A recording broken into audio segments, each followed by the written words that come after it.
അല്ലാഹുവിന്റെ പ്രവാചകൻ സല്ലല്ലാഹു അലൈഹി വസല്ലമ തങ്ങള് പടച്ചവനെ ജന്നത്തുൽ ബഖീൽ നിൽക്കുകയാണ്.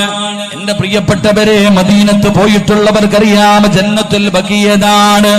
ഓരോ മനുഷ്യനും അവിടെ നിന്ന് ദുആ ചെയ്യാറുണ്ട്. മരിക്കുന്നതിന് മുമ്പ് അല്ലാഹുവേ, പലരും അവിടെ നിന്ന് ദുആ ചെയ്യും, പടച്ചവനെ ഒരാറടി മണ്ണെനിക്ക് തരണേ അല്ലാ, ഒരാറടി മണ്ണെനിക്ക് തരണേ അല്ലാ. ജന്നത്തുൽ ബഖീൽ 6 മണ്ണിന് വേണ്ടി ദുആ ചെയ്യുന്ന ഒരുപാട് പേരുണ്ട്. കാരണം എന്തെന്നറിയുമോ? ആ മണ്ണിന്റെ മഹത്വം എന്തെന്നറിയുമോ? അവിടെയാണ് അല്ലാഹുവിന്റെ പ്രവാചകന്റെ പ്രിയപ്പെട്ട പൊന്നുമകള് മഹ്ദി ഫാത്തിമ ബീവി റളിയല്ലാഹു തആല അൻഹ കിടക്കുന്നത്. അവിടെയാണ് പ്രവാചകന്റെ മക്കള് കിടക്കുന്നത്. അവിടെയാണ് പ്രവാചകന്റെ ഭാര്യമാര് കിടക്കുന്നത്.